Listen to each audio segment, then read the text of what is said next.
100 hari bekerja sebagai Menteri Perdagangan, Zulkifli Hasan mengklaim harga sejumlah bahan pokok stabil. Padahal di sejumlah tempat, mulai dari harga ayam potong hingga tahu tempe yang menjadi makanan rakyat, harganya naik.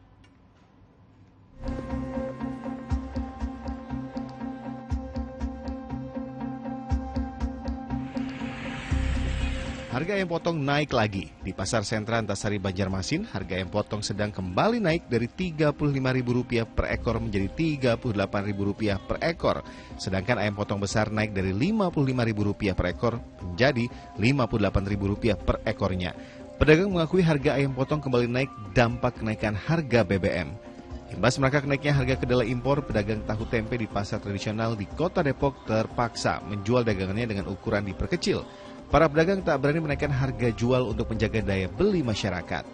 Seiring masih adanya harga bahan pokok yang belum juga turun, Menteri Perdagangan Zulkifli Hasan mengklaim telah berhasil menstabilkan harga kebutuhan pokok seperti telur, cabai, bawang, ayam, dan daging sapi di 100 hari kerjanya. Menteri Perdagangan mengatakan sejumlah harga kebutuhan pokok kembali stabil setelah sempat naik tak terkendali. Jadi harga-harga bahan pokok sampai hari ini stabil. Ada yang naik sedikit sekarang ini beras.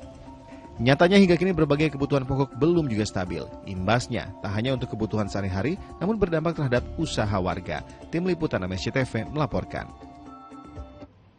Lalu bagaimana dengan harga bahan pokok di pasar ibu kota? Kami ajak Anda bergabung bersama dengan Tia Anissa di Pasar Selipi, Jakarta.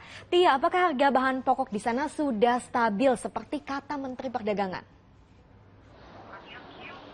Ya Sylvia dan juga saudara, dari pantauan kami di Pasar Selipi Jakarta Barat, memang sejumlah harga bahan pokok dan juga bahan pangan ini sudah stabil. Namun ada dua arti.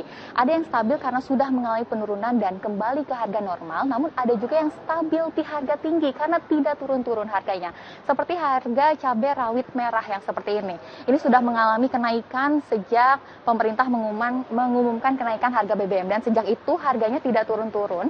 Hingga saat ini berkisar antara Rp70.000 per kilogram. Tak hanya cabai rawit merah, namun juga harga cabai keriting merah juga ini sama di kisaran Rp70.000 per kilogram. Selain cabai rawit merah dan juga cabai keriting merah, harga yang stabil di angka tinggi juga ini terjadi pada harga daging sapi, di mana sudah terjadi kenaikannya sejak Lebaran bulan Mei lalu dan hingga saat ini pun harganya tidak mengalami penurunan, yaitu di antara Rp130 hingga Rp140.000 per kilogramnya.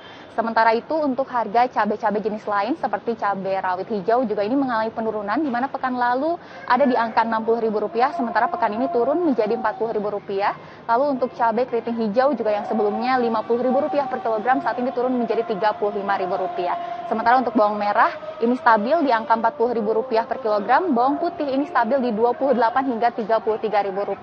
Sementara itu untuk telur ayam juga yang sebelumnya sempat mencapai Rp32.000, saat ini sudah turun secara bertahap dan hari ini ada di angka Rp24.000. Sementara untuk daging ayam dalam 2 pekan ini mengalami penurunan dari harga Rp45.000 menjadi Rp40.000 per ekornya. Meskipun kalau kita lihat sejumlah bahan pokok dan juga bahan pangan ini mengalami penurunan, namun para pedagang mengeluhkan terkait daya beli masyarakat yang justru menurun dan juga ini mengurangi omset dari para pedagang. Sementara demikian kembali ke studio.